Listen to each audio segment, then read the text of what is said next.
critical issue that I'm trying to show with the slides is that the universe is based upon energy, and that the same energy that operates within the atom is the same energy that operates within the greater universe. It's the same energy. And so we understand that the same energy permeates from the smallest particle to the largest system, and we can understand there is a continuum, an energy continuum that permeates all things. Here it talks about the motion of the atom with its nucleus and orbiting and spinning electron precessing around a magnetic field is repeated in nature on a macroscopic scale in the solar system, with its orbiting of spinning planets all precessing as part of the Milky Way around some variable point in space. So the micro and the macro mirror each other. Down at the bottom it says resonance. And this is a key point. Resonance in an atom occurs when the frequency of precession of the field of the nucleus is the same as the frequency of the applied field. This is referred to as nucleus magnetic resonance. In addition to nuclear resonance, electron resonance can also occur if the external field frequency matches that of the atom's electrons. It is under the condition of resonance that the combined interacting effect of magnetic fields is at maximum.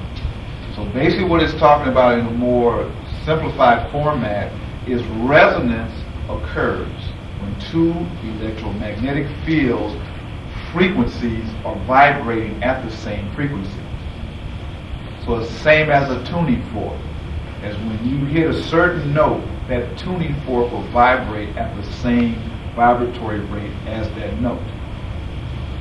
And so that creates a frequency.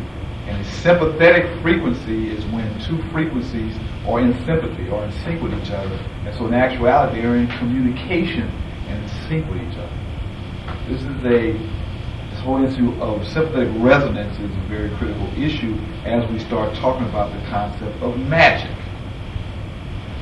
And to understand that everything is energy. So it means that in essence everything is frequency, because energy is nothing but variations in frequency.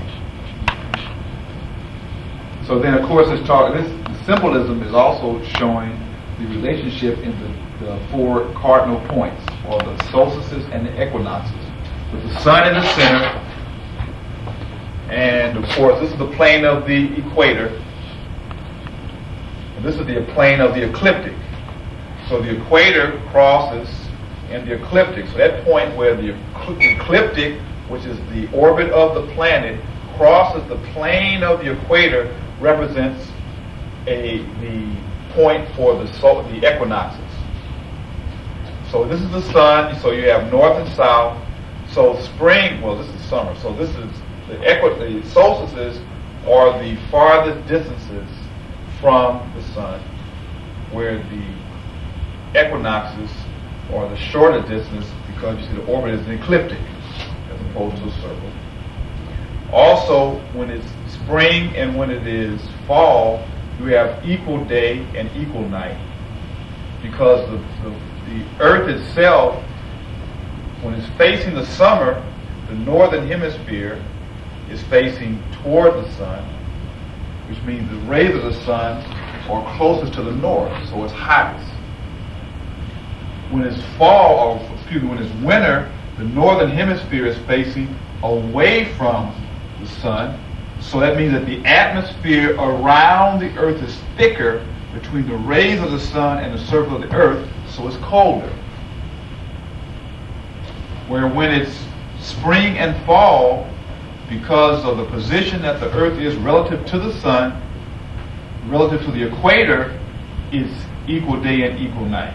Because again, the tilt of the axis is sideways to the sun, as opposed to when it's summer and winter, is either pointing toward or away from the sun.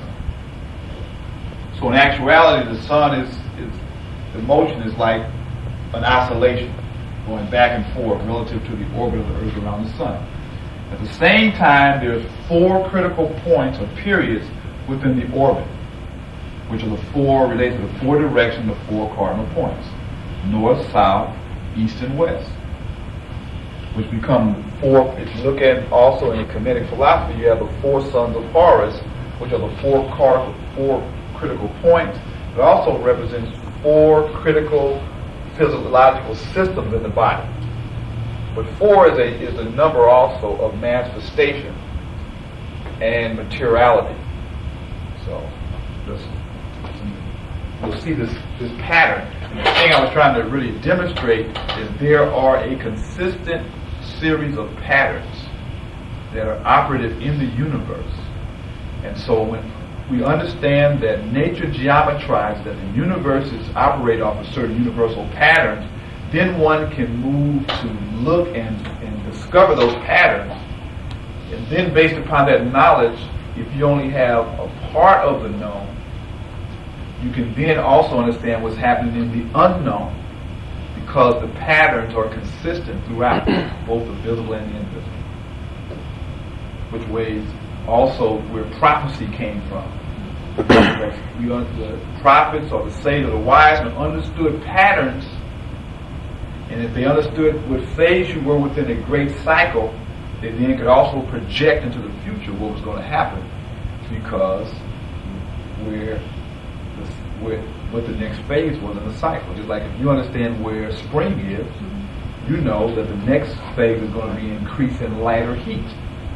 So if someone came here and didn't know that, you could predict there was going to be a consistent rise of heat for a certain period of time, and some would think you were, some mystical, magical type person. Magic in itself is the knowledge of the operation of cause and effect beyond the normal. The normal people know. So what they think is some magical thing going on, when actuality is still dealing with forces of nature, the manipulation of forces of nature. Now what I got to bring. Okay, next slide. Okay, we over this last week. Basically, this is showing our galaxy, the Milky Way Galaxy. And the red dot here and the red dot here is actually showing the position of our solar system within the Milky Way Galaxy. And so this is a view from the top of the solar system. And as you see, the solar system is in a spiral. And these are clusters of stars, other solar systems. Because the solar system is based on what? Planets, the sun. And the sun is a star. And so there are other solar systems within this whole cluster of stars. And this is a side view to also, if you again look at the imagery. I was trying to show the imagery of the circle and also the spheres that are operating. And also look at where we are relative to the galaxy. We're way out here on the edge. Next slide. And then now I went to the actual solar system itself that is traveling. See all these stars, that's the context, and this is the solar system. Again, in the center is the sun. Then you have the planets. Then you have the asteroid belt. And then you have the outer planets, which is Pluto, Neptune, Uranus, Saturn, Jupiter, asteroid belts, Mars, Earth, Venus, Mercury, Sun. Got to write this down. And again, these spirals show you the various orbits of the planets. As you can see that the planets that are closest to the sun, they have faster orbits, and so their spirals are tighter. And the planets furthest from the sun, their orbits are greater, and they're actually relative to the travel of the sun in its cycle, you don't see the same level of frequency. It's a slower frequency. And so the slower moving planets have the effect is of a larger effect. where the faster moving planets, their effects is of a smaller consequence, smaller in terms of they have more changes on a daily basis, where your slower moving planets affect larger periods of time. And remember we talked about time relating to what? We talked about time in this class? Yeah. Time? Mm-hmm. What is time? Time to move. Yes. Then what? What is time? Time is a measurement, and what does time measure? Duration. Yeah, between 2 points. Right. Duration. So basically, the amount of time it takes for something to occur from one point to another deals with the measurement of time. And time really is the measurement of activity in space. Anyway, so this is, again, I'm giving you a picture. We're going from the macro, now we're going down to the micro. Next. So basically, this image is talking about the two zodiacs. We have the tropical zodiac in the center. Again, this is the Earth traveling around the sun. And again, you have the 4 cardinal points of spring, fall, summer, and winter, which relates to Aries, Cancer, Libra, and Capricorn. And this is the tropical zodiac that's based upon the 4 seasonal points, the equinox and the solstices. So tropical represents the tropics, which is related to the equator, and so we have the tropical zodiac that's based on the seasons. Then you have the sidereal zodiac that's based upon the constellations. If you look at the picture of our solar system, you go back, reverse the slide. See, this is the solar system. The constellations are outside our solar system. Back to the first slide. So these constellations are outside our solar system. And so basically what it says is, in terms of understanding the precession of the equinoxes, at the spring, when I talked about how when the ecliptic and the equator cross at spring, you have 0 degrees Aries, the beginning of another cycle, right? The beginning where light starts to become dominant. Spring equinox. Spring equinox is when, at spring, you have equal day and equal night. So the next day, light becomes dominant. And then it moves until the summer solstice, where it's the longest day and the shortest night. Then it starts to decline. So it declines until it hits the fall, where it's equal day and equal night, but the next day after the fall, is the day becomes dominant. Night becomes dominant, and day is subservient. And so then, in another sense, you're saying now that the sun has died, because the sun has lost its dominance, and night, or the forces of darkness, have now engulfed the sun, or became dominant over the sun. And so you have the concept of the time of the dead, which deals with All Hallows, or Halloween. It all comes from an astronomical phenomenon, of when the sun that represents life or spirit has now went into the underworld, which is the world of darkness, where the dark is dominant and the light is subservient. That's where the wisdom comes from. Now, you had various primitive or different people who then took that story, cosmic fact, and weaved stories out of it. Then other people came along and started to believe the story as being literal, because they put it in terms of characters. So they think that these characters are historical people, when in actuality they're talking about cosmic principles. And so now it comes on the day that we run around wearing all these various masks and things like that, because of the stories that were attached to these things from different, lands and things of that nature. But it's an astronomical fact, is what we're really talking about, in terms of what season or what time it is. So, but now at spring, when it's tropically Aries, if you project out into the constellation that is operative at that time, we are in the constellation of Pisces. We're really at we're up here now. It's kind of, we've moved like You move 1 degree every 72 years. So now we're kind of like right here at the last degrees of Pisces, moving into the doorway of Aquarius. So the age of Aquarius, you see the constellation shapes them into a man or a human.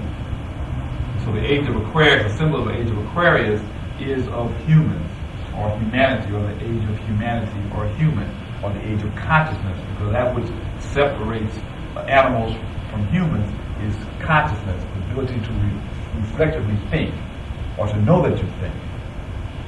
Anyway, I want to get this, so that's a whole other lecture.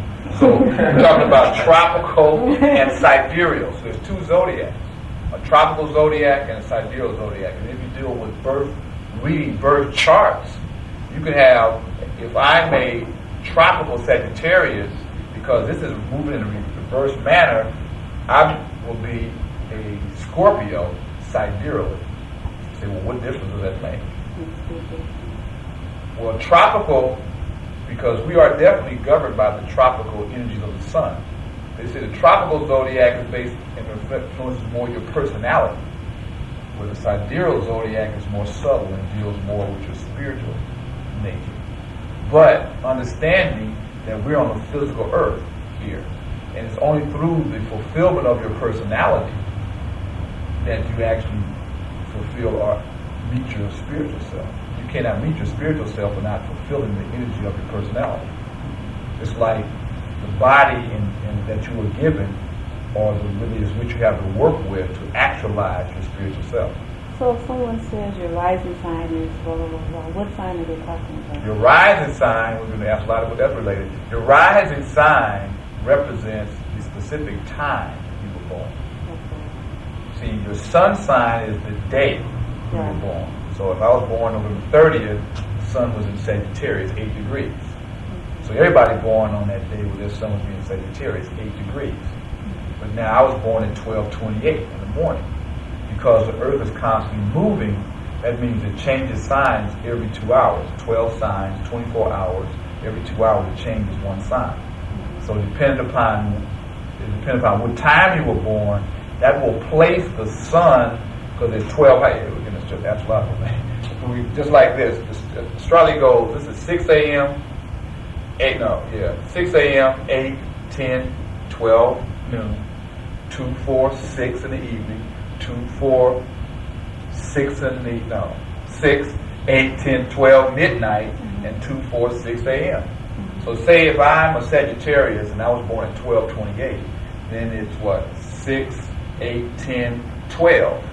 I was born, it was during wartime, right? 48 wartime. So that means an hour back. So really 11:28. So that means that between 10 and 12, my sun would be here. So if I'm in Sagittarius, then I'm Sagittarius, so then going back, Sagittarius, Scorpio, Libra, Virgo. Your rising sign is a sign that's on the horizon when you were born, based upon your time. So I have a Virgo rising. So I just gave you a quick little thing on how you determine if you what's on your rising sign, generally. What I was asking Right. is, okay, so you know your sun sign based on your day. Right. And you're saying that's based on the tropical Right. zodiac. So how do you find your sidereal in terms of that spiritual thing? Well, basically you say if right now, if it's probably about 26 degrees, a difference, then you would go backwards 26 degrees from wherever degree your sun is in. Mm-hmm. You go back 26 degrees and see where it's located. So if I was born, if my sun is like 8 degrees of Sagittarius, then I would go back 26 degrees, and I would probably put it in about what is that? 8 from 26 is what? 18? That's about 18 degrees of Scorpio. Mm-hmm. So sidereally, I would be 18 degrees of Scorpio. But there's a whole other way, and then there's a lot of commonality between the two. That's a whole thing. That's another presentation. Okay. But the other thing you have to understand is that the constellations themselves really deal with larger cycles of time, because the tropical zodiac is more like if I'm a Sagittarius, but I'm now a Piscean Sagittarius. So when we move to the age of Aquarius, those people who will be Sagittarius will be more Aquarian type Sagittarian. So this energy will then modify the way that the tropical energy is expressing itself.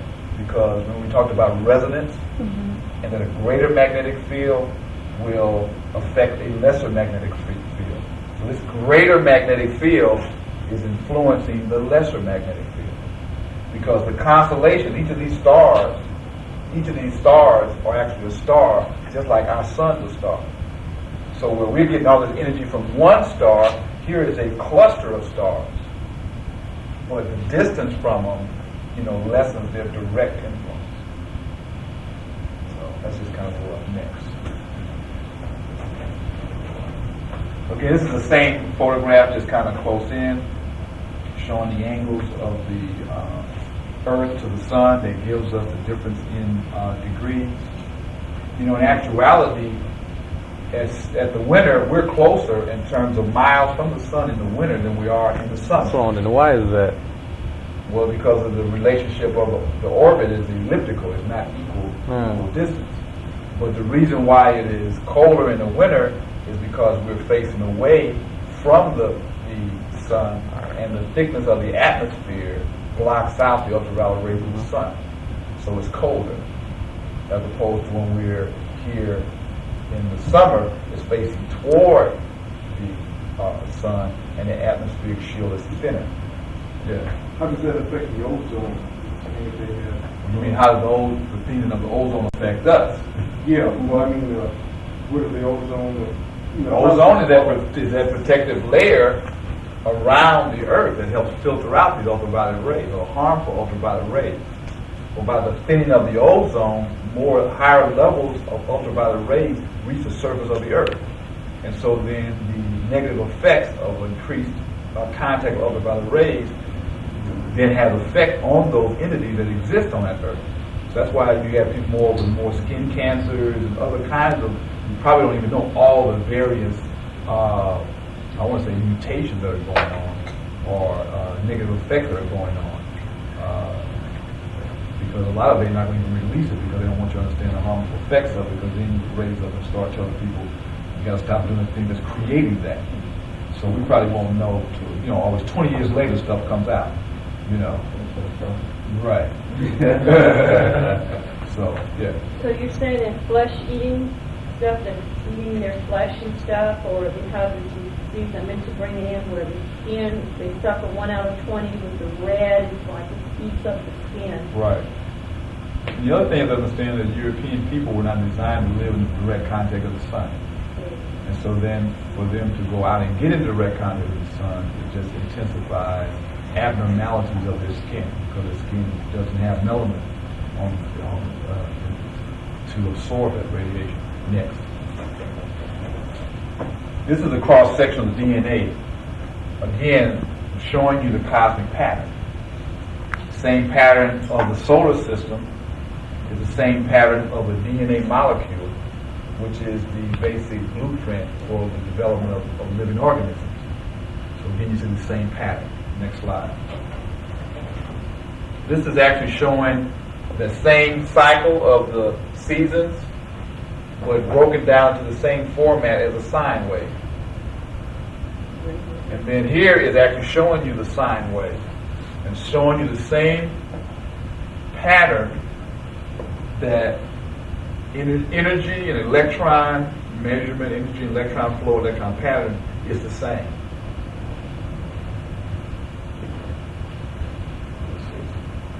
Go ahead.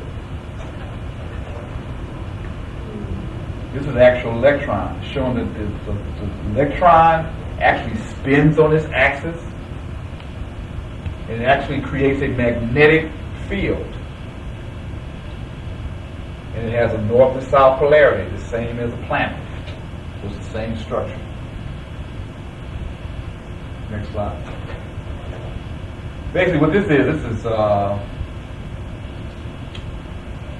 physics. This is talking about electrons and moments in orbital spin, and it's showing you, but basically what I was wanting you to see, it again is the vector patterns that are resident within the orbital patterns of atoms. Because again, as we're showing you, here's a rectangle. Well, really was a parallelogram, right? You got elliptical structures, you got triangular structures that are within here. And again, showing you these patterns, because as you see these patterns, as you start seeing these other symbols that came out in the various symbolism, you can see that they were actually reflecting an understanding of how energy operates. Next. This is talking about the electron flow relative to the magnetic field of the Earth. So in a sense, you have an elliptical that's creating a square. You have the square into a circle. So it's showing you how through circular movement, you actually get cubital structures. How? Because to the angle of electron flow, you have a 90-degree electromagnetic field. So the 90-degree angle is the angle for squares. So you're actually creating, so circular movement, which is the universe operates in circles, generates a square form. So the east-west flow would be like the equator, and then the magnetic field would be the north and south pole? Right. Next. Now this is again showing you the energetic field relative to the Earth. Now the Earth is radiating these energetic fields, which also, if you look at the way that the brain is structured, it has a similar hemispheric relationship. And so you have the Earth's magnetic equator through here. You have a magnetic polar axis moving from north to south. And you create an electromagnetic or a magnetosphere that encircles the not only the Earth, but each planet has an electromagnetic field. So then we're existing within a whole, with a sea of electromagnetic energy. And again, that's the point I'm trying to show, is that we exist within this sea of energy that's electromagnetic by nature. Next. Now, if you visualize human beings on the surface of the Earth, then you have an electromagnetic field of protons and positive ions. Then you have electrons, then you have a magnetosphere, then you have the sun. And the sun generates solar winds. And then the sun has cycles where it has eruptions on the surface of the sun that project these solar winds. And those solar winds then affect, because they're highly electromagnetic, they then affect the electromagnetic sphere that circles the Earth and creates changes, electromagnetic changes within the electromagnetic sphere of the Earth. And then we're down here, this small little entity, and remember, a larger electromagnetic field will influence a smaller electromagnetic field. And here we are, a small electromagnetic field, then being radiated upon by these cosmic radiations. Again, just look at the imagery a little further. So now I just showed, if you just tilted the pattern of the solar system going through space in an up and down position, next, what it would remind you of, and I showed you, we talked about this last week, in terms of the DNA molecule. The structure of the DNA molecule is the same pattern as the structure and the pattern of the solar system, which is also related to a logarithmic function. It's come out of a book called The Round Arc. And he was just talking about how, I think we talked about last week, how time condenses with age. In terms of a younger person, time seems to go by slow. When you're older, time seems to go by quicker, because you're experiencing more. Because you know more, you're experiencing more. So then time condenses because more things are happening in the same duration. It's not really more things are not happening, but your consciousness calls for more things to start happening. And then he has the whole thing talking about the various octaves of life. You know, from gestation, which is basically 10 lunar months or 40 weeks. And then we talked about 40, again 4 being the number of physical form. And So you will again see that number, in history, 40 days and nights it rained. They were in the desert 40 days. Jesus went into a thing for 40 days. 40 represents a period of gestation. And then leads to the birth or a new transformation comes out of that. 40 days of Lent, purification process that ends just before the spring equinox, which is again the resurrection of the sun. So you're purifying your body in preparation for the resurrection or the resurrection of the sun or solar energy. Again, solar energy, more light is dominant. Light then has an effect in terms of production of melatonin and serotonin.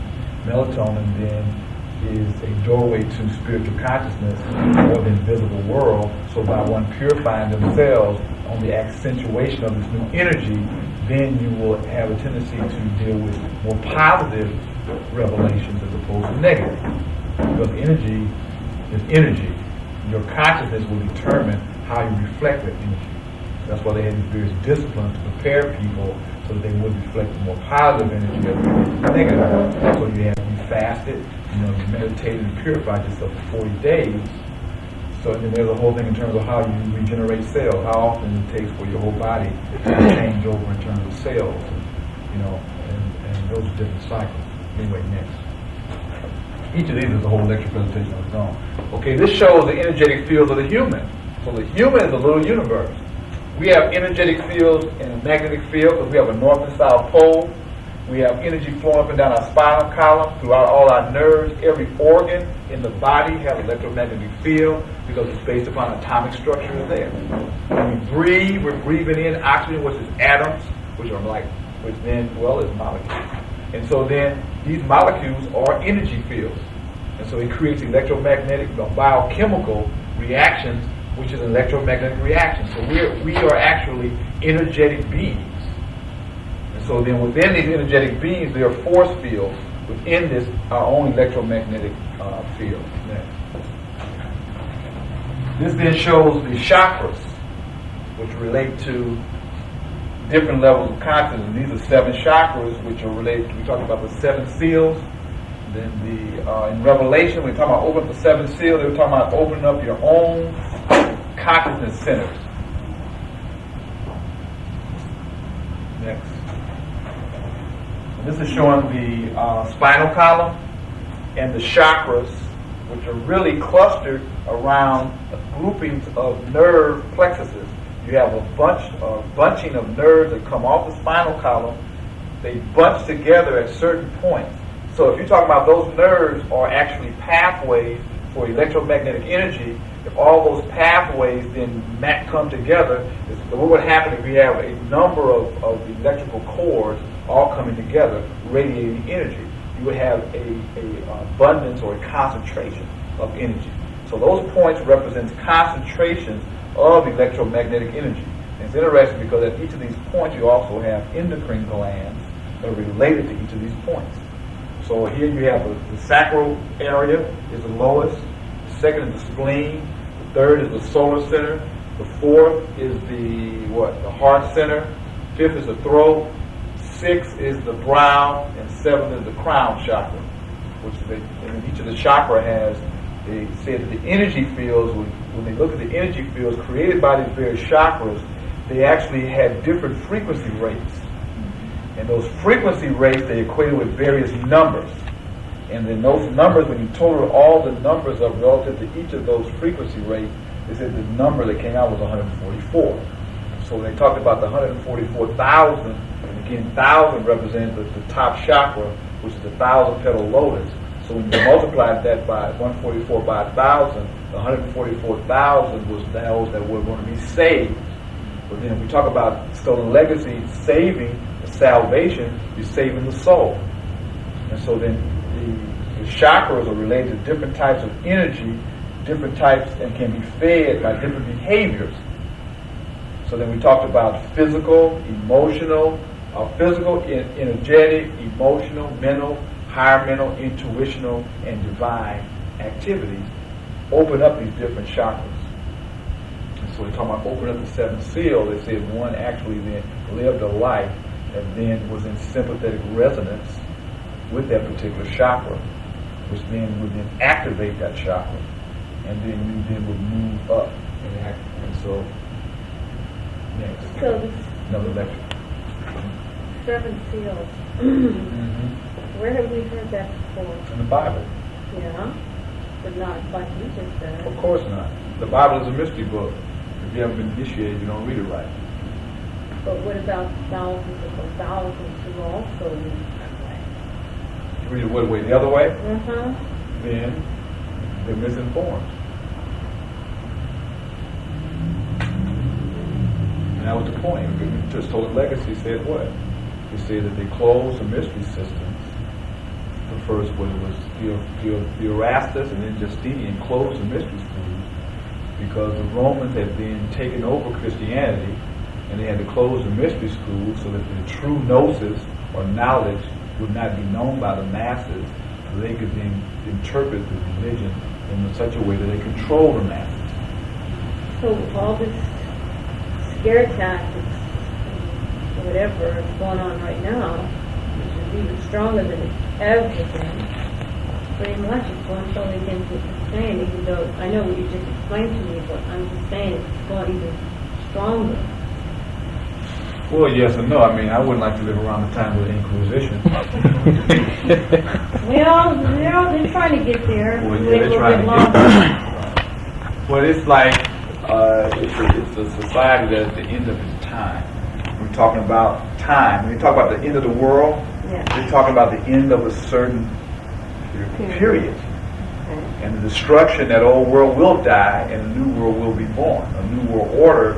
See, what happens is human beings pick up on key ideas, but if they don't understand the greater purpose of the idea, they will interpret it in their own way. So there is going to be a new world order. And the new world order is an astronomical or cosmic order. Now they're going to try to rule it the way they want to rule it, of course. I was looking at the Brow Center and the Crown Center. Yes. The Brow Center is the pineal gland, right? Right. The Crown Center is what? The ground center actually is beyond, it's actually your energy field itself. Because when you activate the brow center, which is the pineal gland, you set up a certain type of a resonance where they say the pineal gland starts to vibrate at a certain frequency that creates a state of illumination. A state of illumination then creates an illuminated self. The illuminated self then creates your whole auric body. So your whole energy field becomes energized at another frequency, which represents because nothing is separated from anything else. So that completion represents in a sense, your whole, what the cerebral cortex is where your higher consciousness exists, becomes like activated or illuminated. And so it's the crowning. It's like when the pharaohs wore the crown, it said that now they were in an illumined state. We talked about what was the 3 levels of initiative. Yeah, the first level was what? Remember? Mortal. The second, mortal. Second level was intelligence. And what was intelligence was what? What was the definition for one who was intelligent? So we see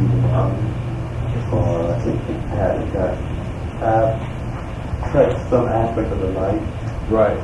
And then the third level was Being the become doors of light.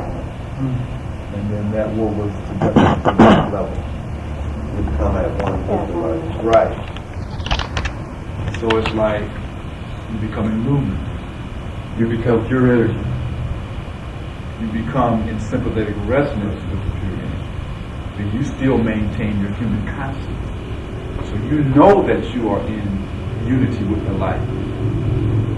As opposed to just being purely united with the light where you have no consciousness of being with that. And I don't want to get to talk about angels and things. Those energy levels. But they have no will of their own because they're just an aspect of that pure energy. So human beings are the only ones that have the capacity to unite with higher levels of consciousness and be conscious that they're at that level. That's why they say humans are supposed to be the most powerful beings from the standpoint that they can maintain consciousness as they co-create. Other entities may be more energetically powerful, but as a creative entity, they do not have free will.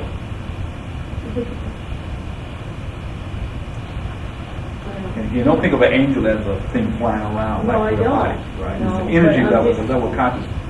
I'm just saying, like I told you, because my situation where I constantly deal with movements and things that fly through here, and I have no. Well, see, some of that may be actual projections of your own consciousness, which is telling you you have not gained control of your own consciousness. So as you're projecting this energy out around you, it's having effects, but the effects are a projection of your own state of consciousness. As you gain control in self-mastery, you will master the environment around you.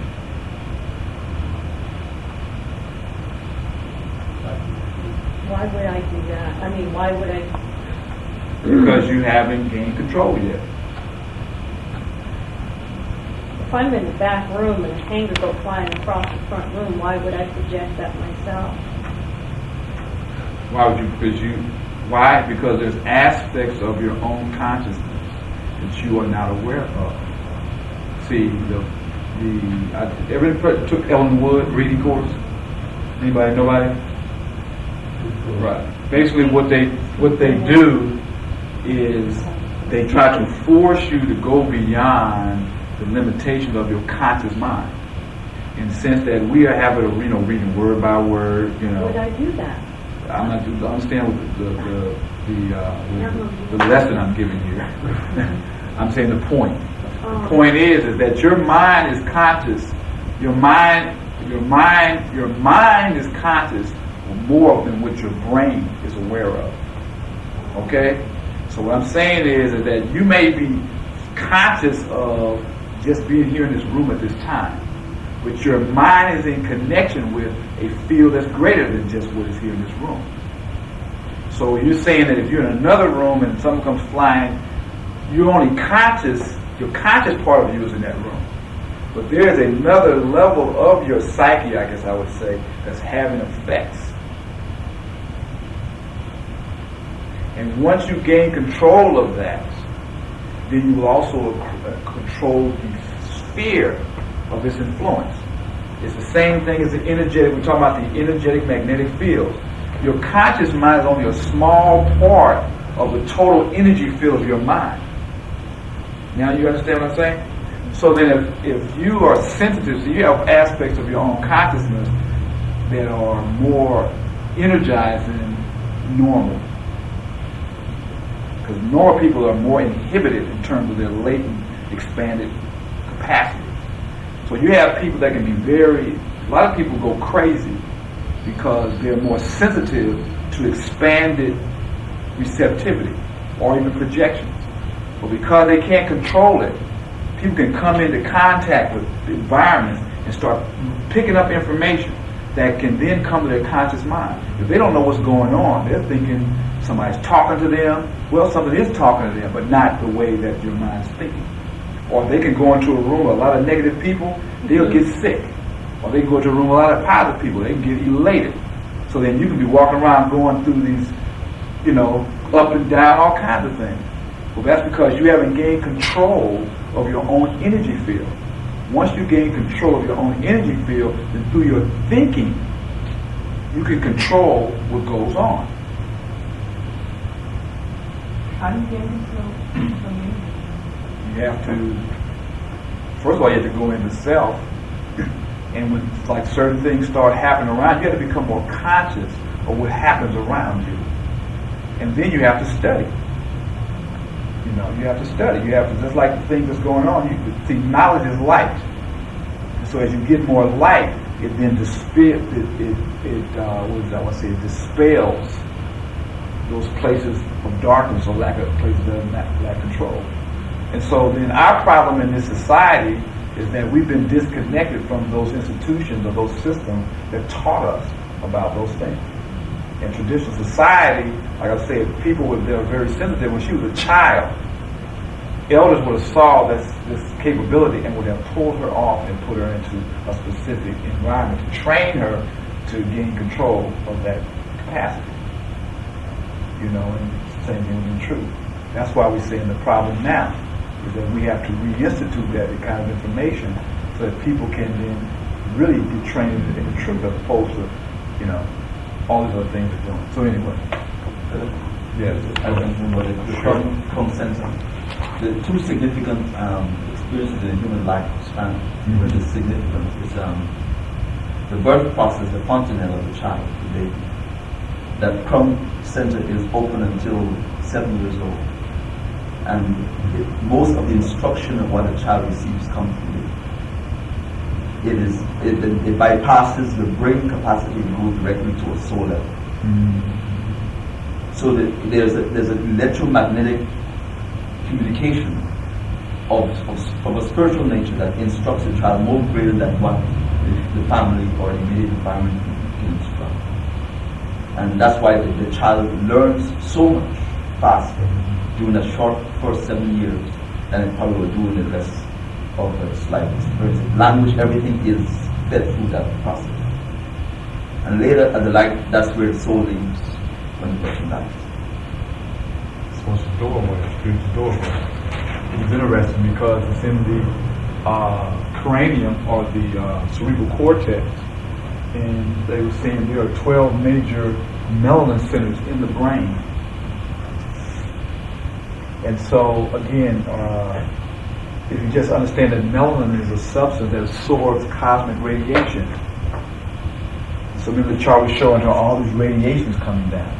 Melanin was created or evolved as a molecular structure that has the capacity to absorb radiation, capture that radiation or that energy, and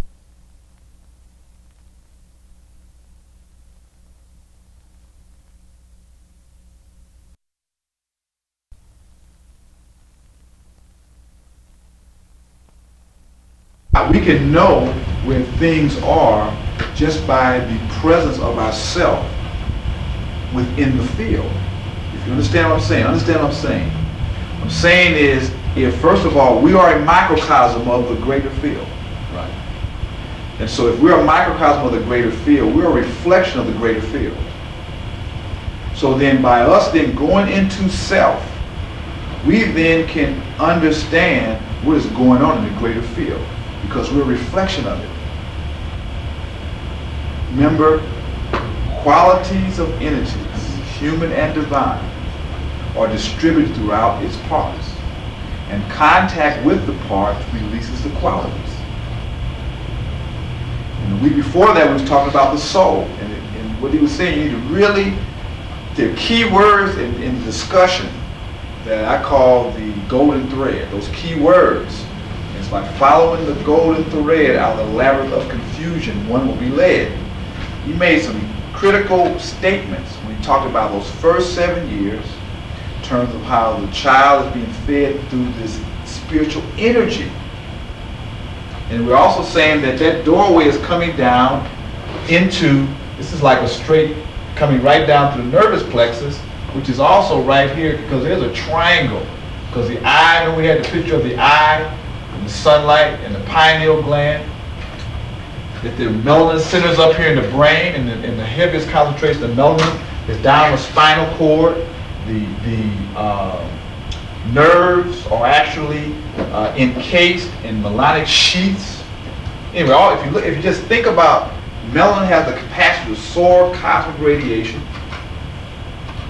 And then you're saying that energy, this is a doorway, and energy coming in. You can really start seeing how that there is another reality that is in existence.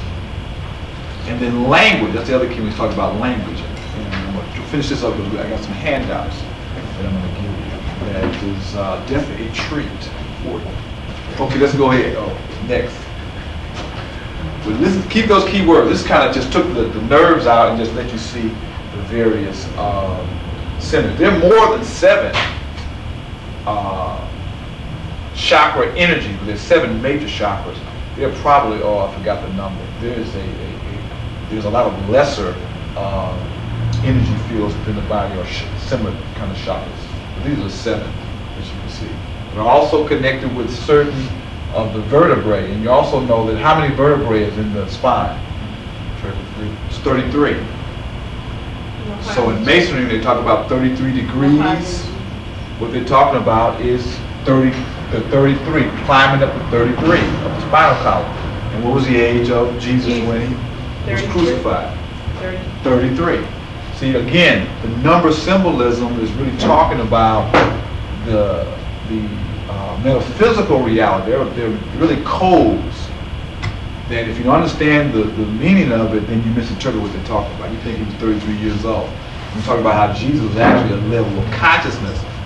And then there's certain astronomical things that occur in your life that occurs between the ages of 28 and 35 that we can talk about. There's certain patterns astronomically that are happening, that are creating stages of growth and development during that period of time. Because we're between 28 and 30, that's a major, well, that's like a period of second birthing is happening in a person's life.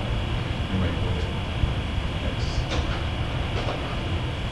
This takes that symbolism, again, the spinal column, and again, the magnetism of the two hemispheres that we saw, the two magnetic fields, the spinal column, the symbolism of Jehudi, which the Europeans call Thoth or Hermes. This comes from the Indian symbolism.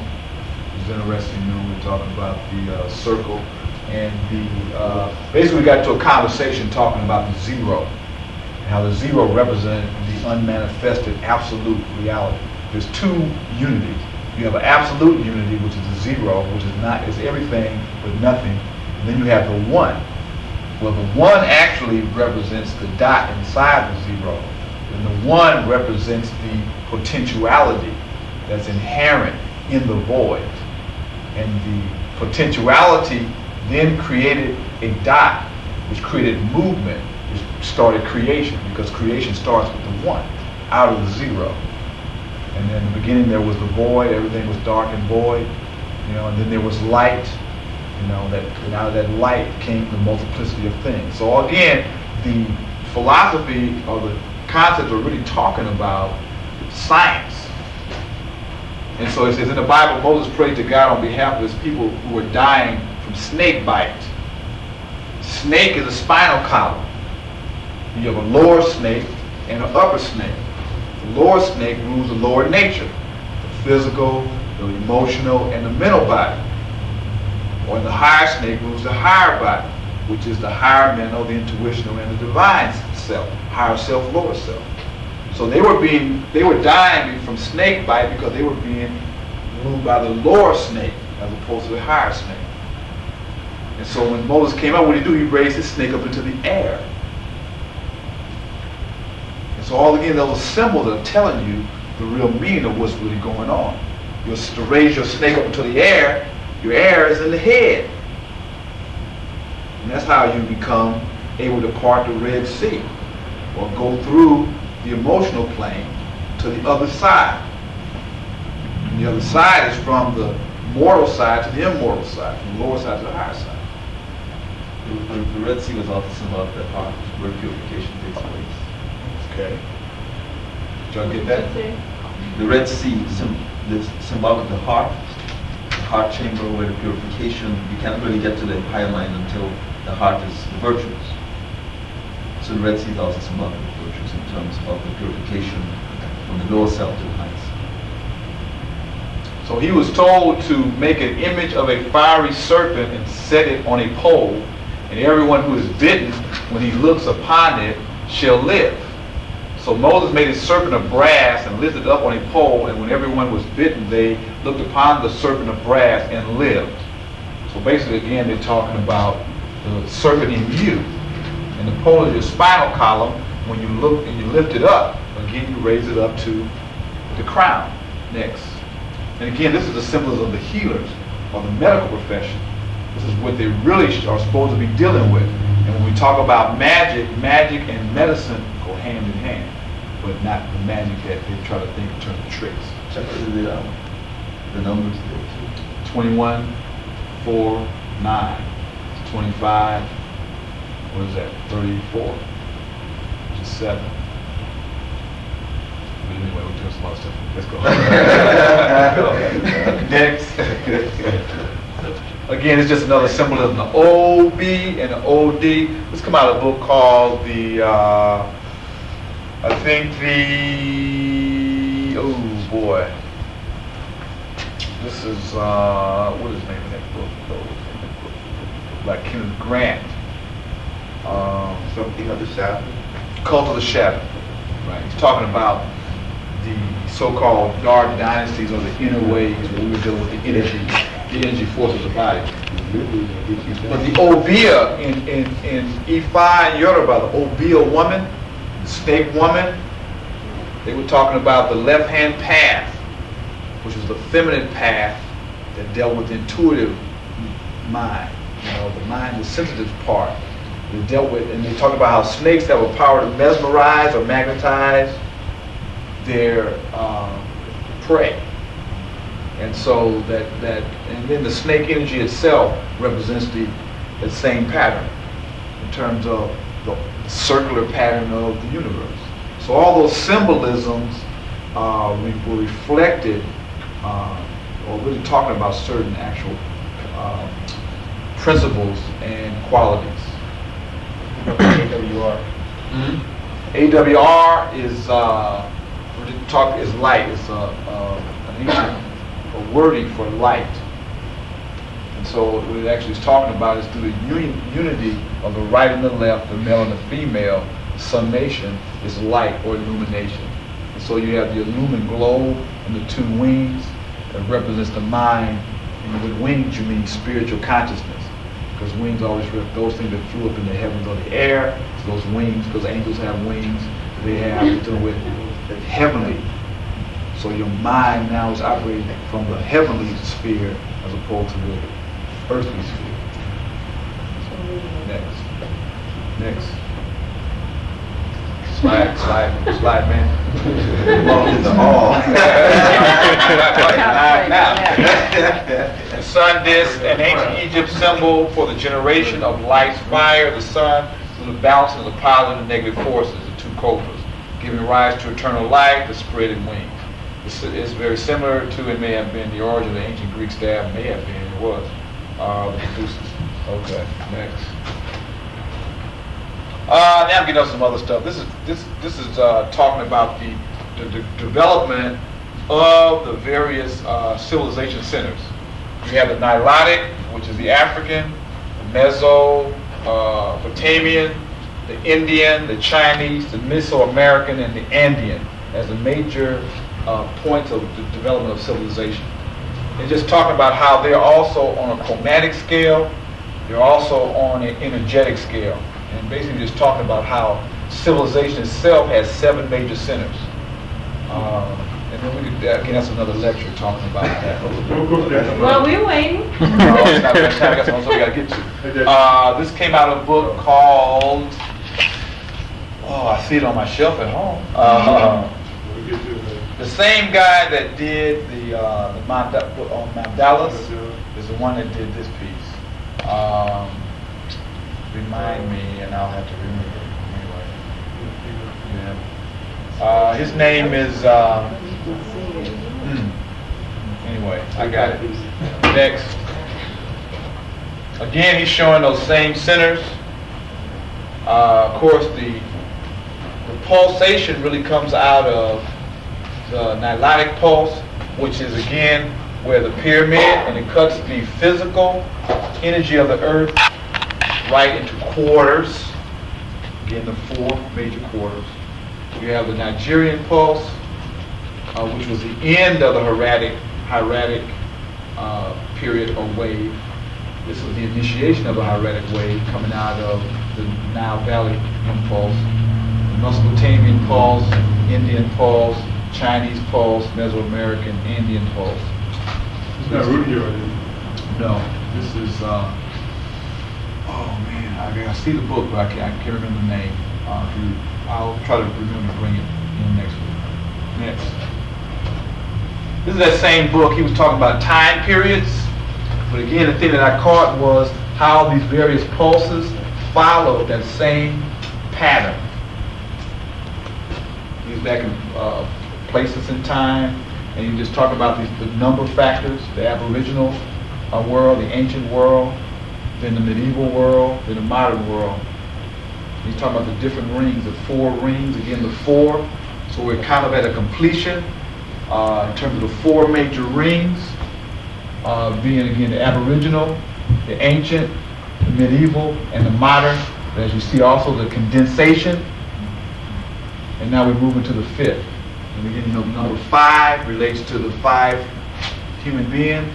And the 5th element represents consciousness or the mind.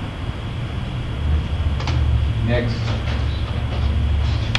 These are just patterns. I was just showing how in the ancient symbolism of the mandalas, you had the same cosmic patterns of the 4, and then also the crossing, which gave you 8. And you got the center, you have the blackness at the center.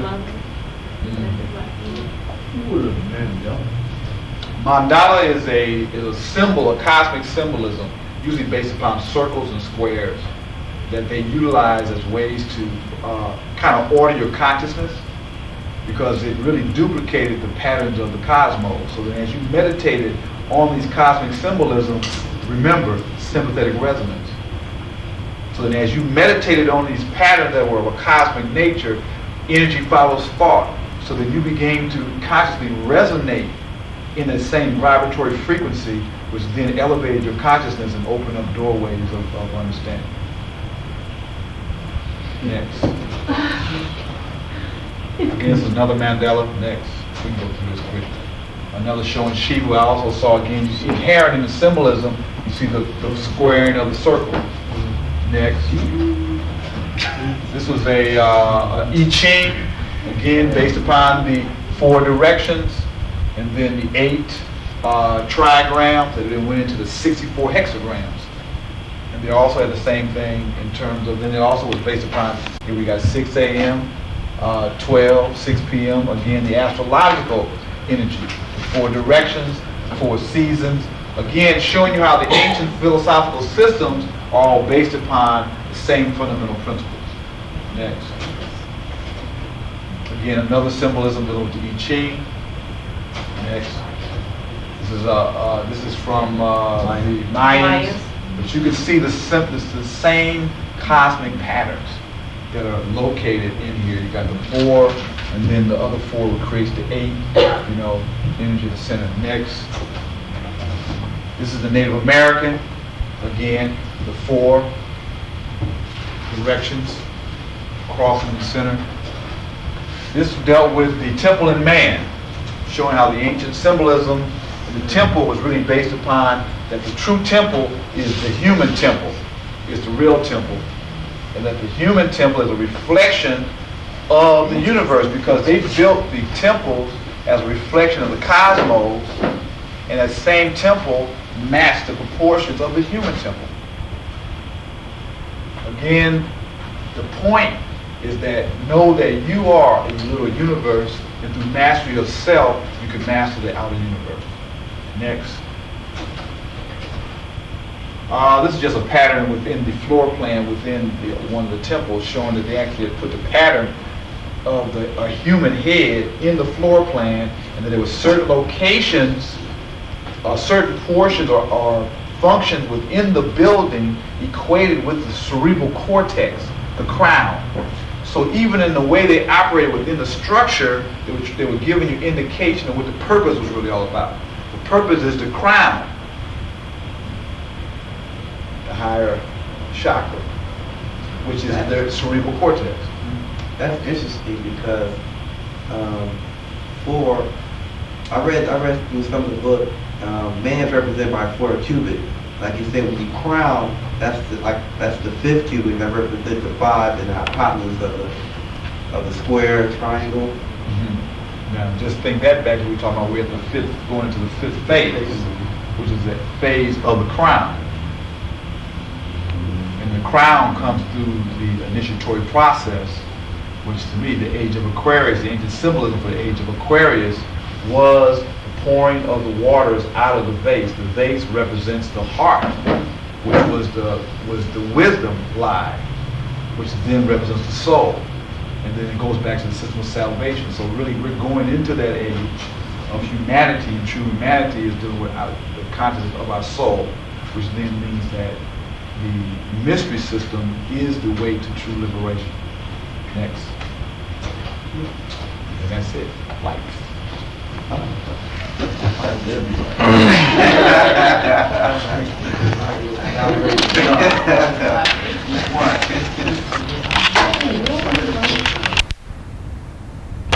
The true ruler of self. So sitting on the throne, it's talking about sitting on the foundation of the physical world in control of the lower nature. Wearing the crown. A king wears a crown. We talk about the crown chakra. Again, the knowledge is right here in front of our face. But because our orientation has been shifted, we misinterpret what is very simple. That's one. I'm going to give you all the pieces so you'll have them. You got an article? Oh, okay. So it's there.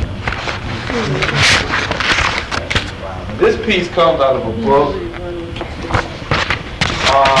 called Tree of Life, A Study in Magic. That's interesting, though. You know, I looked at this book, but I had missed the subtitle, you know. And so I was looking at this book, and I knew it had some points in it. And I looked at it, I said, Another eyesight. that's right. Okay. And now, this is another chapter out of that same book. There's a lot of powerful reading here, y'all. I don't want to blow your brain cells out. It should be it's 12. 12. It should be. I got one. You got one? Yeah.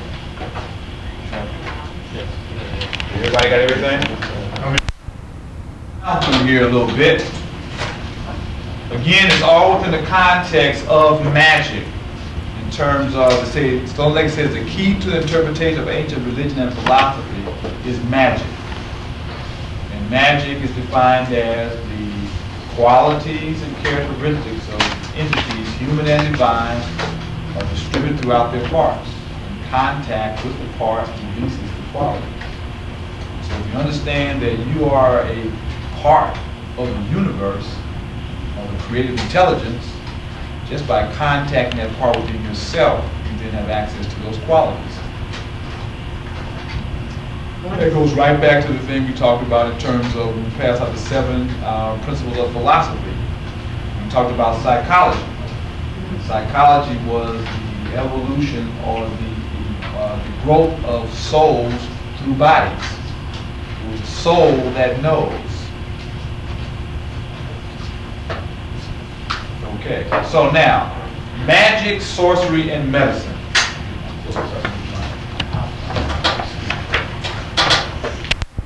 Points. We'll start with just the first chapter. It says, magician is a word often associated with soothsayers, wise, astrologers, versed in reading of prophecies, which they have gleaned from the stars. With men, in other words, who contemplate an astronomy of harmonic constellations. Key words, harmonic constellations. Magic, therefore, in the broadest sense of the word, usually designates a supernatural power.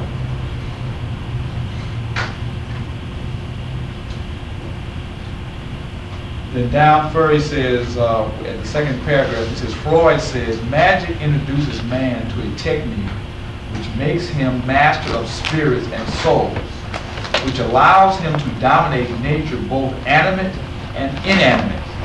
It is a technique of animism.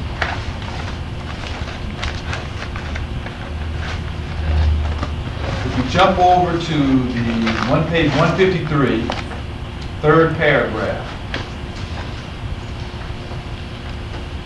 It says here, actually the law of causality is not missing from the magical phenomena.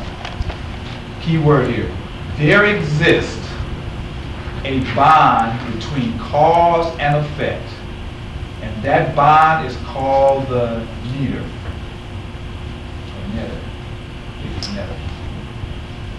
It is this netter which the believer hopes to spur into action through his or her appeal.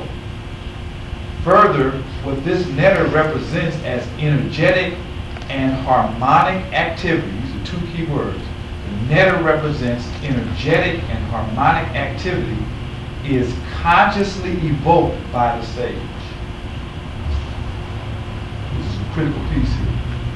This conscious evocation must necessarily be a gesture or a word of the same nature as that of the netter summoned. And by that fact, the evocation becomes the cause of the magical effect. We're again talking about sympathetic resonance.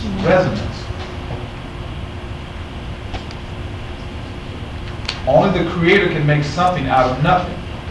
The connecting link between cause and effect is mysterious only for the ignoramus, who is wont to consider the netter in the form of a human being. So again, they got us thinking that these cosmic principles are in a human form. So they get you tripping, so you don't really understand what you're really dealing with. It also allows them to manipulate these principles on you, and you don't understand what's going on. Because you're looking for something else, when in actuality they're talking about energy and harmonics.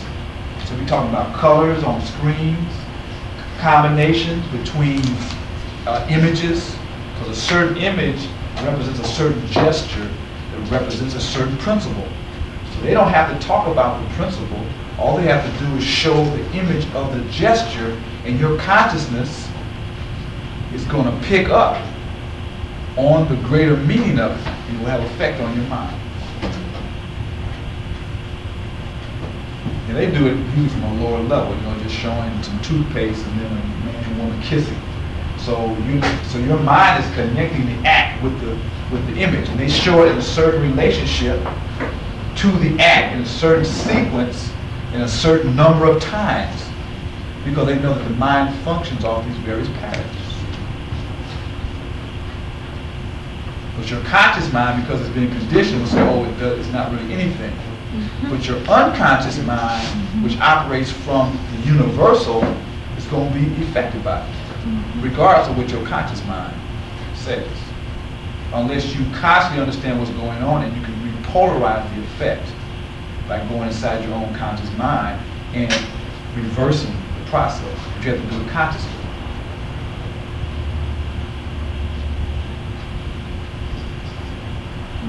It says even when sorcery uses when the negative utilization of these principles is concerned, an action attempting to impress someone's wishes upon another person, which means that really the Europeans are practicing sorcery. Because they're trying to force their opinion onto you, as opposed to being aligned with the cosmic order and operating in harmony with the cosmic order. You're actually going against cosmic order. That's why certain people call them devils. They're acting devilish. But again, they try to make the devil be what? A physical form. And so then when you get into the talk, they say, oh, I'm not, it's not a devil, I don't have no horns, da da da. So they get you on a trip to get you off the real point. Then they call you a racist. It says here, for instance, or to produce phenomena by means of the spirit of the dead. Such action is not in defiance of the law of causality. The higher animals, as well as the human animal, are totally bathed in a psychic atmosphere. We just showed that, right? Which establishes a bond between the individuals.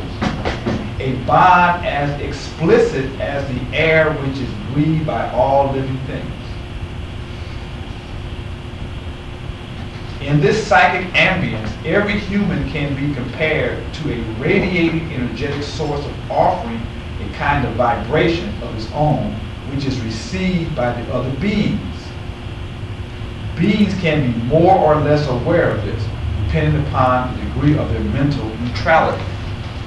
And so they mean by mental neutrality that if you go into a state of meditation, you become neutral. And then you can pick up on things.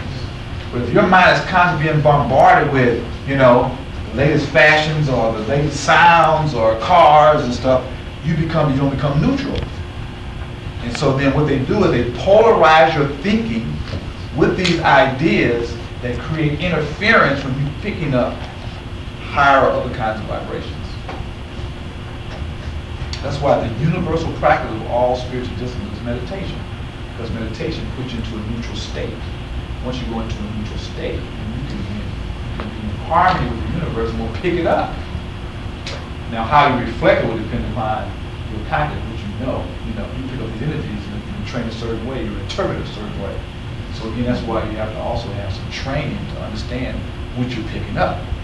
So you're saying basically the quieter we can keep it in this process of learning, the better. Right. So less of all this other Noise. noise. Right. Because what you're saying is a book I read last night about advertisement, talking about that the human mind can only pick up something at one time. That's why they have 7 dwarfs, 7 this, 7 that. And it's a book on advertisement.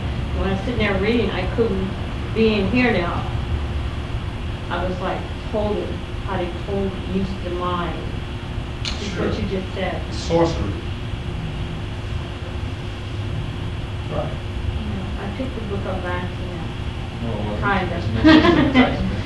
I know that. So the next page it says, in a psychic medium, these impulses are comparable to sounds in the physical medium of air.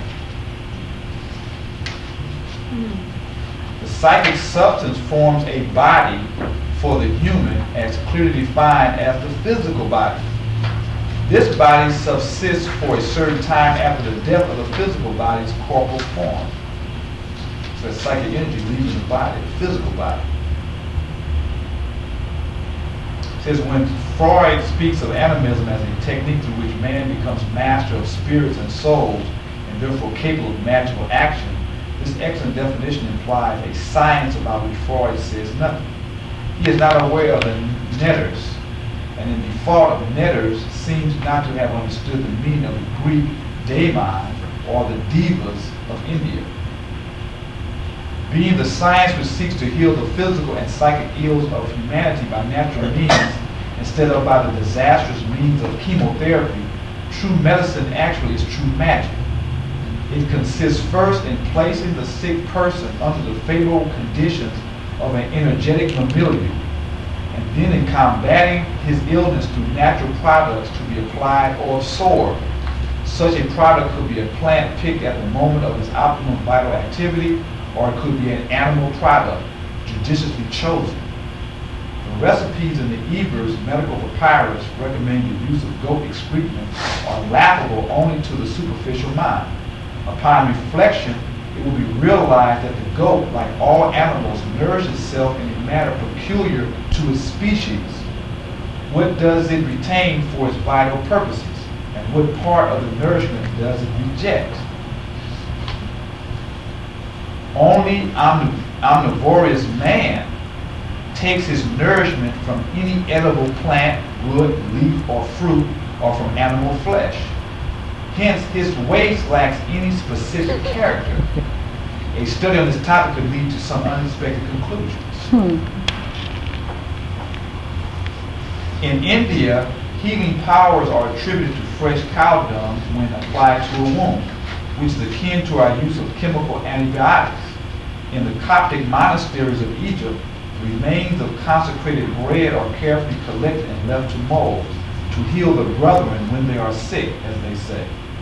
Penicillin-like substances and ferments have been a part of the medicine of Africa since antiquity. The fact bears underlying, all that ferments has the gift of fixing the breath of the needle. What does that mean? What does it mean? What do you think it means?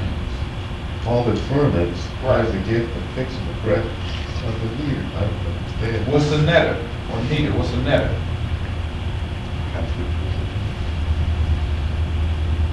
bond between cause and effect.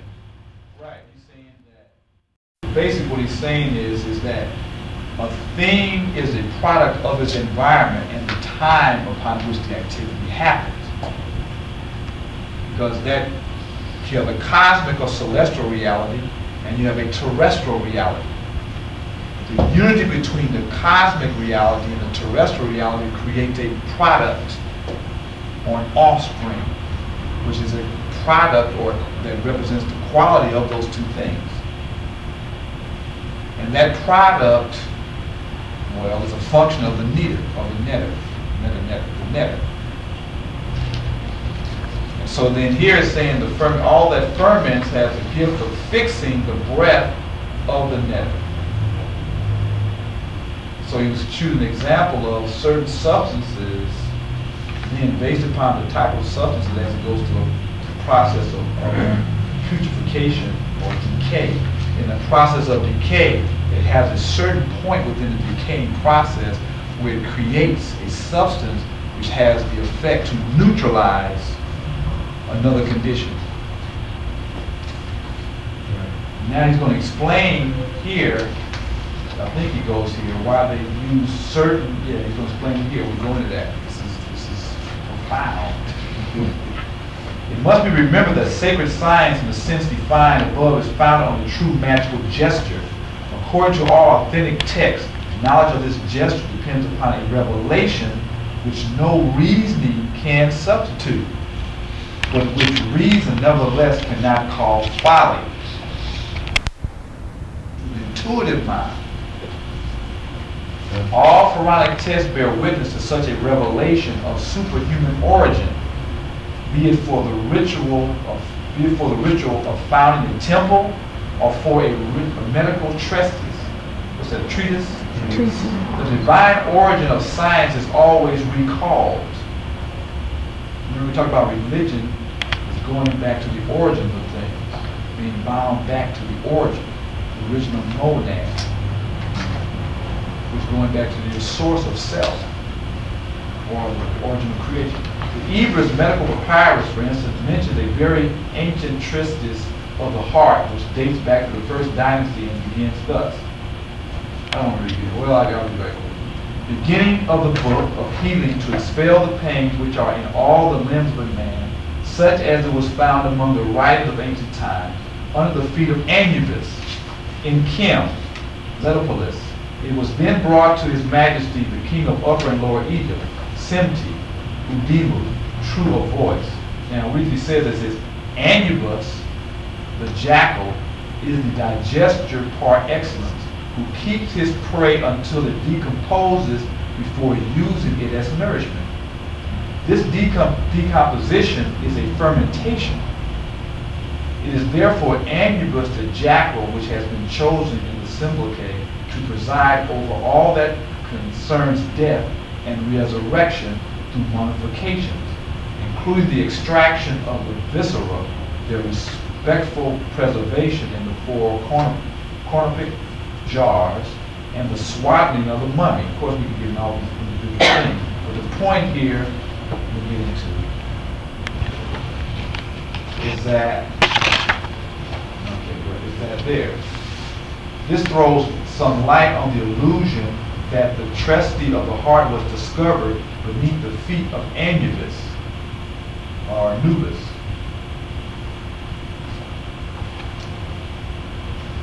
And so, you're talking about the jackal being the one that was the one that escorted the soul during the judgment. So you're talking about death and fermentation, but then the death process is a function of the environment and the time. Creates a certain quality. And so then that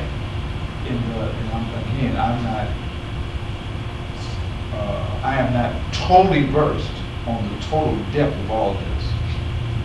So, but the critical point was it knew the exact time when the transformation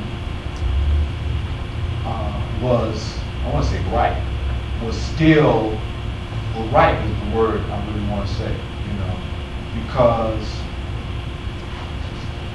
if it let the food stay there and rot too long, it then became poisonous. And if it took it out too soon, it would not have a particular quality necessary to what I want to say, to nourish. So then, now what I would want to do is actually go into some of the other metaphysical meanings of energies, which I haven't did.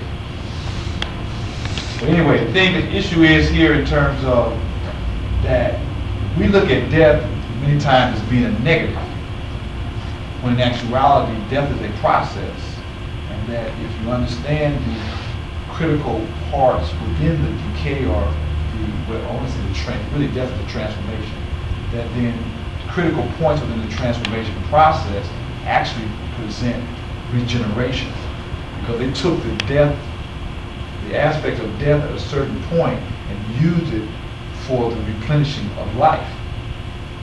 And so, to me, what's come to my mind is within, if you're talking about death and resurrection, you're talking about death of aspects of your own self. But the death of aspects of your own self is not a complete. You just can't like say, I'm going to just kill off something. I'm not going to kill off my physical desire. Let me take that. You say, well, I'm going to just kill off my physical desire. You can't just kill off your physical desire. You have to allow it to die out to a certain point.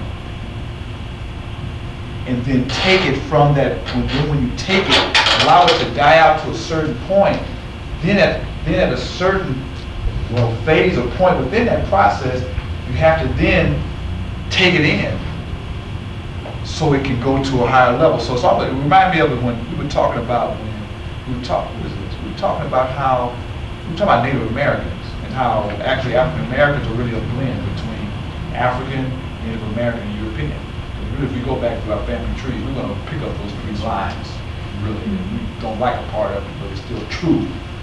And so then, because I have this painting of this artist that has an American flag that transformed into a red, black, and green flag that then has a black person with an Indian headdress.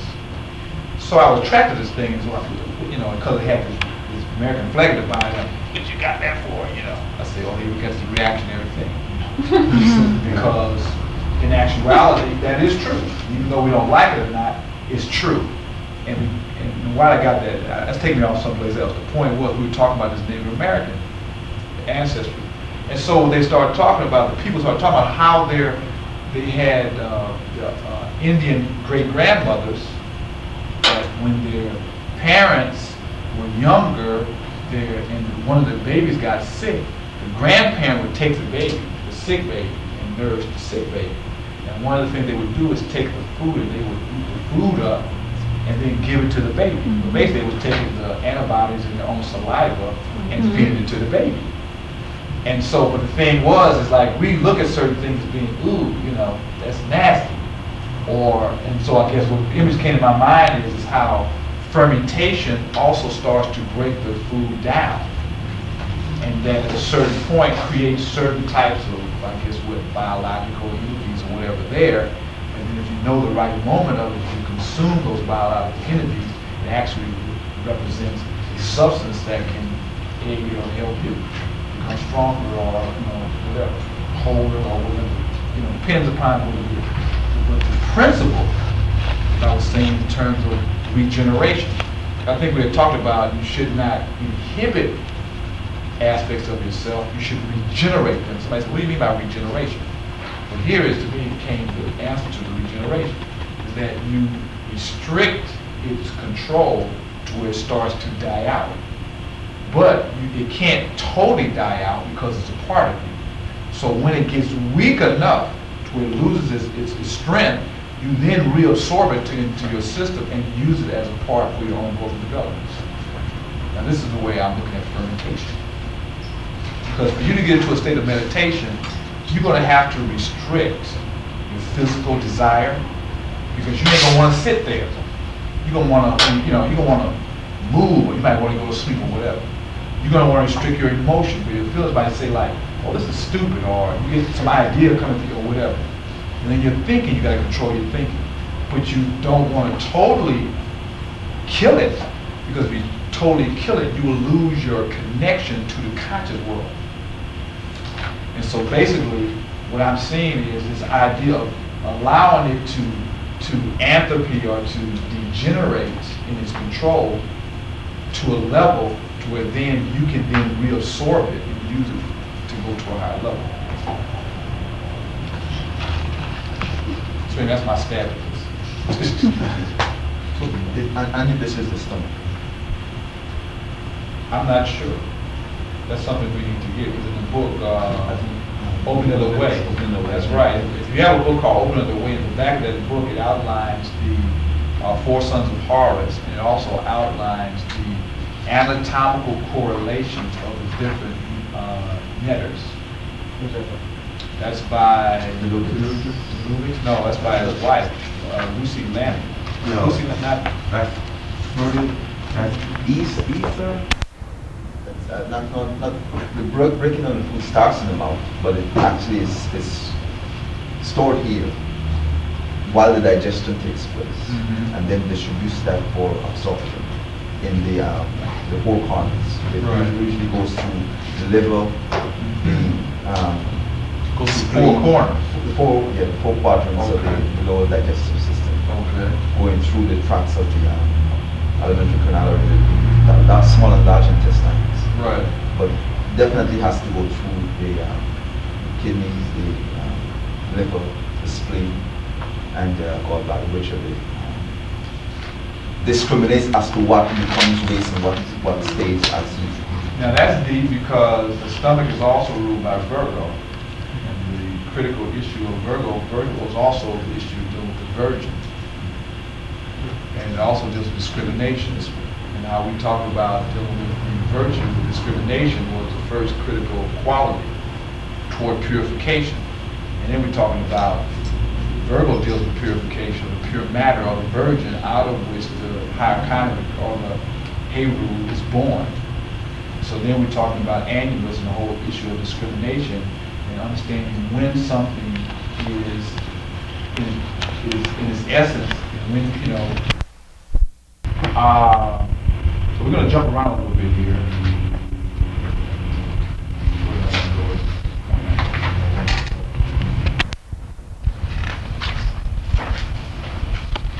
At the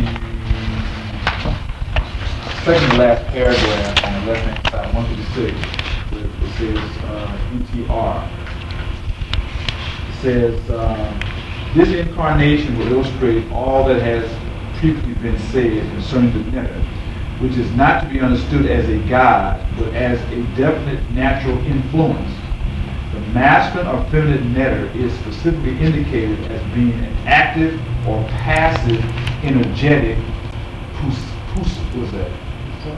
Puissance? Yeah, puissance represents an energy, strength, an energy, or force, or influence, either beneficial or harmful. So again, understanding with the whole concept of what Europeans interpreted as gods are really natural influences. Because someone asked in another class, why were there so many gods?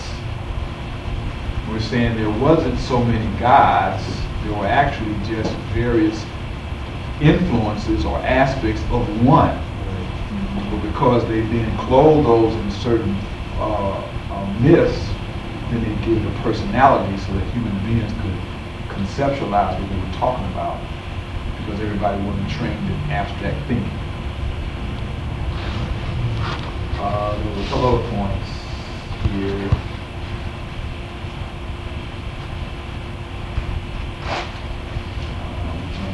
Back.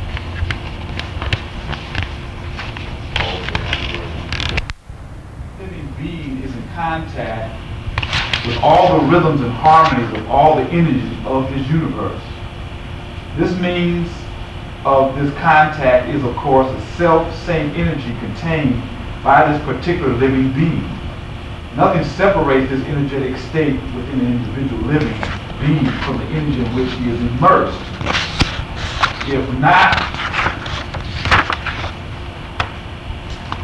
the cerebral presence, such as the case with man. So it says nothing separates this energetic state within an individual living being from the energy in which he is immersed, if not the cerebral presence, such as the case with man. So the only thing that separates you from this energetic field that the universe is consisted of, that you are directly in contact with, is your thinking. The only thing that separates you from it. The animal does not lose this contact as it is not yet in possession of this mental superiority. This ego thing separates you from the energetic field of the universe. We speak of instinct, but we fail to consider that this contact pertains to the true source of natural magic. Real power accrues to whoever can consciously regain this state known as instinctive. This power is rare because we neglect to do what is necessary to acquire it. Yet it can respond to the call, in other words, to prayer. The summons which incites us to strike a harmony with the energy of nature. And when this energy has a known functional name, one can say, as in ancient Egypt, to summon the netter. Rather foolishly, we treat this as superstition. It is essential to understand thoroughly what the word netter means. We have seen that in every month of each seasonal period of the year, every hour of the day has its netter, because each one of these hours has its own character. It is known that the blue morning glory blooms at sunrise and closes at midday like the lotus flower. This is observed but not understood. More easily understood is the fact that certain fruits require the afternoon sun in order to ripen and to color. Here observation can bear on the living phenomena.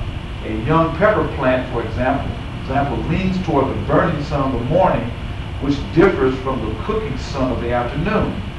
In these instances, there is a visible and tangible product, with sunlight as the visible and perceptible cause. These facts are therefore rational. As far as the vital phenomena in nature is concerned, we will draw the conclusion that a relationship exists between the fruit, for example, its taste, and the sun of its ripening, and for the pepper plant between the fire of the pepper and the fire of the sun. There is a harmony in their nature. If a good gardener plants his cauliflower on the day of the full moon, and a bad gardener plants them at a new moon, the former will have rich white cauliflower, and the latter will harvest nothing but stunted plants. It is efficient to try this in order to prove it. So it is for everything that grows and lives. Why these effects? Direct rays of sunlight or indirect rays reflected by the moon.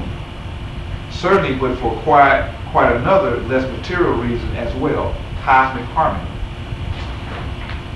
Purely material reasons no longer explain why the season, even the month, and the precise date must be taken into account for the best results. Invisible cosmic influences come into play. After many experiments, we can affirm that these influences play a predominant role. We cannot here enter into the detail, blah, blah, blah, blah.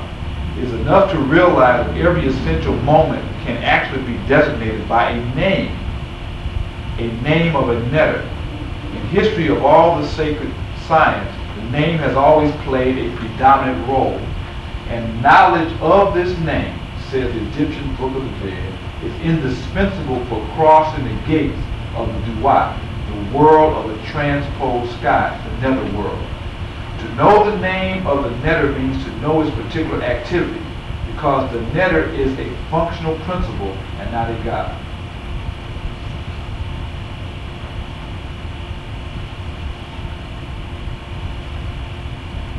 And we can read it. You want to read that? It says, in Genesis, Moses makes the still androgynous Adam walk through earthly or manifest paradise, so that he may give a name to each thing. Indeed, this atom created in the image of God knows all the functions, all the harmonies of the universe. That these principles have been humanized for and by the popular mind is understandable, but here we must clarify the deeper significance of these problems. I was talking about the altar piece and St. Anthony, I won't get into that. It said the true name of the netter is the function it incarnates.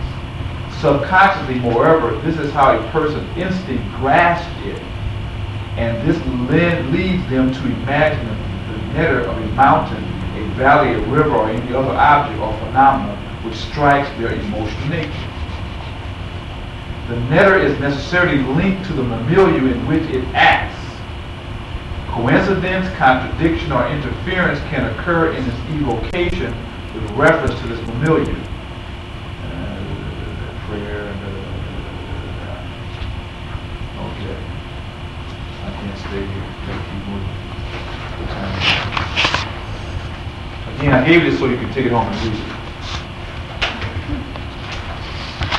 So it also talked about then the environment on the next page of 168. It talks about harmony. And basically again when we talked about resonance related to how things are harmonically related to one another. So basically we're saying that there is a possibility of harmony between the typical disease of a country and the flora and fauna of that country. The vital milieu produces plants or animal life of a similar nature. Consequently, as in the instance of a vital disorder being caused by the vital milieu, the latter will offer substances able to cause as well as cure this malady, because every action contains its reaction. Here, the dates of vitalization must be known as they influence the active or reactive effects. Basically, what it's talking about is that within the context of the environment that creates a disorder is also the key to creating harmony or the order or the cure. It really goes back into homeopathy and also inoculation. Turns out you can take a little bit of the malaria or whatever and put it in and create an antibody to be defensive. One of the interesting things that they developed with what is congenital, that it breaks the virus down to its individual genetic part and recycles it into a usable substance. I'm going to move forward here because I want to, on the second page, 167, at the top it says harmony. Underline. Harmony is the science or the force we can define geometrically. Again, last week we talked about the liberal arts and sciences, arithmetic, number, geometry, astronomy, music, or harmony. We talked about how through the study of the liberal arts and sciences, one then was able to intellectually understand the operation of cosmic law.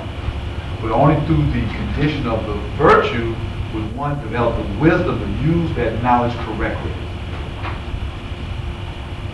Or then to use that knowledge in a harmonious fashion as opposed to a disharmonious fashion. So if you then go back into the Western civilization, because of their lack of virtue and ethics in the moral side of the heart, they then use this information in a disharmonious or destructive manner.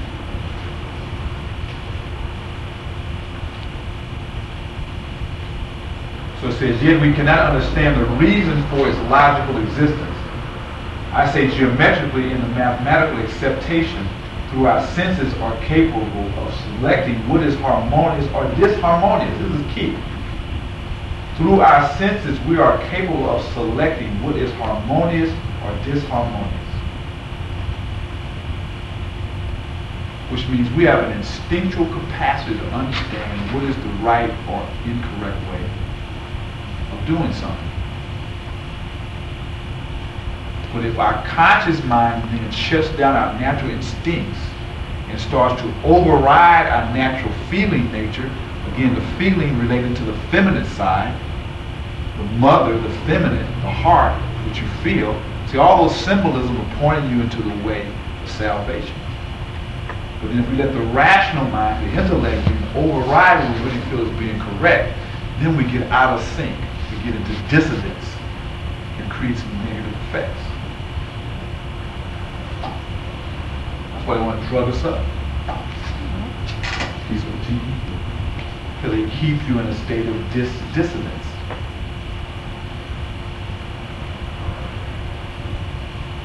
It says, through the ear, the most purely direct sense, through the eye, which demands mental judgment, also through the sense of smell, and through the taste, combined with smell. That we have the capacity to select what is harmonious and disharmonious. It's interesting is that those places of endocrine glands and seeing and hearing, and also the intellect, have the highest concentration of melanin.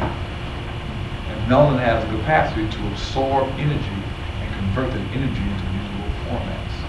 And then convert that energy into, because it absorbs light, and light contains intelligence. And also radiation. See, if you understand that we are constantly, as I was talking about before, we had the symbolism of a human being on the face of the earth. It's like we're like a gyroscope, which means through our senses, we are in alignment with the universe.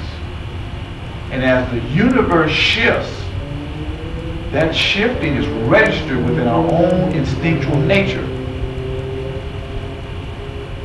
So that if we would be trained to be able to go within and listen to our own inner mind, we would then be naturally responding to the harmonic relationship, to the greater order of things.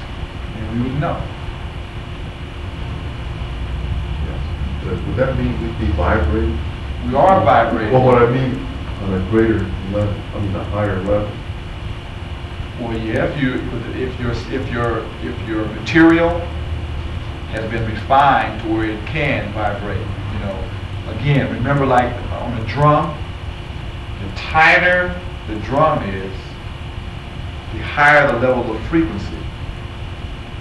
So then, if you then are living, remember we talked about how the virtues were the virility and the valor of the soul, and then they then elevate your energy level and your ability to respond at higher levels of frequency.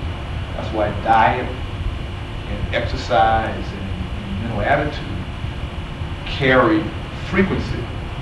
So then if you're constantly loading your system down with lower levels of frequency, it neutralizes your capacity to register higher levels of frequency. So I'm saying that you're always vibrating, so then depending upon your lifestyle will determine the sensitivity of the system to be able to register these higher levels of frequency. Say that you know about, say something is negative that's around you, everything around you is negative. Say I went and took the Livian today. I know how to discriminate what I want to come in. So it's okay in a sense, once you're aware of something, to go ahead and say, well, I'm going to look at this, but now they can't do this to me. Because you'll take, you have the power now to... That's right. To discriminate, and absorb what is of benefit, and to pass on what is not. Yeah. That's why once you teach people to know, you don't have to worry about it. Because they'll know for themselves, as opposed to trying to. That's why they say that there should be no intermediary between you and God. When the Europeans came in and brought in an intermediary, said you had to go through the Pope or through the priest or through the whoever to make judgment on how your appropriate behavior is. Yeah. They had to tell you if you was acting right or wrong, as opposed to developing that insight within your own self. But that set up the mechanism for you also to have to depend upon other father figures to tell you if you are in order or not in order. So my natural instinct for myself is that I basically stay single, not because I feel that's where I want to be, is because I know at some point everybody's always trying to tell you, like, why should I go to a priest who's just a man? I mean, forget this Christian stuff, and I get bombarded with, comments, well, what do you mean? But all these people within the system well, let me jump back to what I'm trying to say. Like, for our people right now out there, I had an argument yesterday with the architect. I mean, we can hear bad things, but for some reason, we have not picked up on or have showed our people that architect has a lot to do with their behavior. I mean, take Chicago, that building where all those kids are living with bars and stuff on their windows. I mean, that is a visual disaster right there. So, I mean, how am I going to get out there and tell them this is destructive right there? Just the visual effect. We can hear when things are bad. I mean, if you sing a bad note, you know it's a bad note. But these kids are living. They know it's bad. You ain't got to tell them it's bad. They know it's bad. How do we get them out of this kind of situation? Because that architect is very important. Well, then you have to deal with we have to retake over control of our own community. That's what has to happen. We have to start creating the world that's in our own best interest. Our major focus, because two objects cannot occupy the same place and same time. So we spend a lot of time focusing on the negative as opposed to us focusing on creating the world that we want to live in. And the question is, are we clear on what that is? Because if we were clear on what that is, then we'd be spending our time developing it. So the issue is you have to develop knowledgeable individuals that really understand these principles and understand it. But you also have to develop people that have a virtuous character, because a lot of people have good ideas, but the emotional body is the underminer. And then if you get into this piece, it's going to start talking about the astral plane. Now the astral plane is related to the emotional plane. The astral plane is that connecting link that connects everything together. That emotional body also is again the feelings. And so the feelings directly created or directly influences where your wisdom comes from. So then because our emotional bodies are so abused and frustrated and anxiety driven, as we start moving into a position of leadership and power,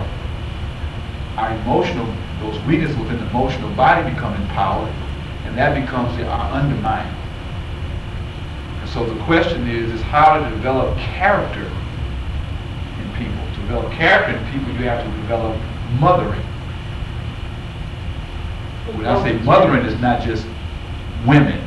It's the practice of mothering, not female, which is nurturing.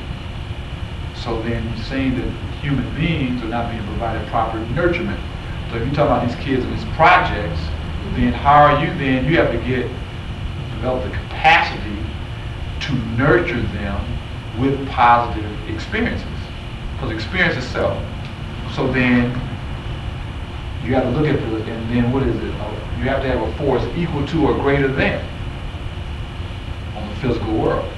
So as an individual, how do you develop force that's equal to or greater than the force that's keeping this particular building or group or whatever in a negative? So then this is where you're knowing. You can go within your own intelligence and focus in on the question. Get in tune with the energy of the question, and solutions to the problem will come out. Now, the solution of the problem that come out may call for you to do certain things that your conscious mind may not consciously want to do. You may have to go and master a certain skill. You may have to, go out and organize. It depends on the situation, the particular environment will mill you, and the time will determine the appropriate action. So the thing is, how is your mind looking at the situation? Are you seeing the causative? Because you're looking at effects. So So you have to trace those effects back to cause, and then affect the cause, which then would change the effect. So then you got to go in and discriminate. But then emotionally, you might get tied up because you see these physical people going through these physical changes, and your emotional thing might get hung into that, which keeps you from really tracing the thing back. You may have to go across the country and create an action that has an effect on the other side of the country. So, I'm just giving you so anyway, but I want to go ahead to language, and then we're going to, on the bottom of 167, it says, sacred or magical language is not to be understood as a succession of terms with definite meanings. Actually, the pronouncement of each sound of the language puts very precise nerves and breathings into action. The excitation of certain nervous centers, as well as the breathing action upon the chakras, such physiological effects are evoked by the utterance of certain letters or words which make no sense in themselves. So that's how the music has to do. Not necessarily. Some people make me think.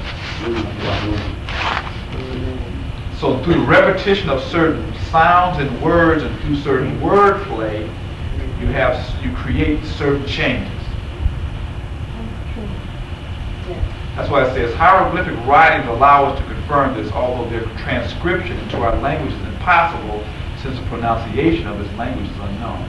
Now, there are studies being done now how certain of the African languages are actually continuation of the Kemetic. But I was talking to, she said Warlock and even aspects of Yoruba or continuations of the Kemetic sound. And now also, what is it? Aromatic. Right, what is that? So anyway, we got to bring this to a conclusion. We'll pick it up again next week, but we're going to go into the Memphite theology and read. If you read the material, I'm telling you, this is some classic material here.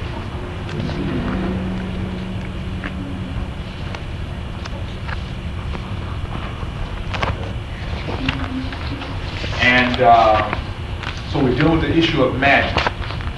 And basically the issue of magic is talking about harmony and energetic resonance.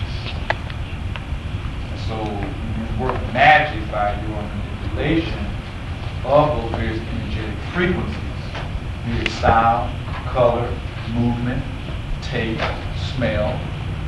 So then when you understand that, you start then looking at various rituals, you understand why they use certain fragrances, because certain fragrances then excite certain nerve centers, certain color combinations, certain patterns, certain musical songs, certain lyrics, all related to a certain energetic frequency that equate to a certain level of consciousness or certain cosmic principle. And then architecture itself was structured under certain patterns and then reflected in certain frequencies or energy levels. When you walk within that area, your energy, then your senses will then vibrate on the patterns and energy frequencies that were encountered in those forms. Like when I go walking, I go to Beverly Hills, like these Roman structures and all of these places, and it's like a total different thing. It's like you're standing there and your mind goes like to a different plane. And I did all these tests on myself. If I drive to another place where it's like this total, disaster, the mind tends to focus in and really has no energy. No energy. So basically it was saying that magic, which is key to interpretation of ancient religion and philosophy, is that qualities of entities, human and divine, are distributed throughout the parts. In contact with the part, these qualities. So then understanding that, then you again stating that soul is a aspect of spirit. So then by contacting your own spiritual nature, your own soul, you can then release the qualities of divine intelligence within your own state of consciousness. And then by practicing the virtues becoming this food for the soul, that strengthens the soul and allows the soul to become stronger, that then can then permeate or reflect itself through your other energetic bodies. Because as you feed it, it becomes stronger. As it becomes stronger, its electromagnetic energy becomes more dominant, which then has a tendency to then align or affect the other energy fields of your body, to where eventually it then becomes, your whole body becomes in sync or in harmony with the soul, which then puts you in harmony with the divine. And as you study the liberal arts, your understanding of these principles puts your thinking in harmony with the divine. Where the virtues put your feelings in harmony with the divine. And the merging of the two become immortal. Smile for the camera. So, hope that was food for thought for everybody.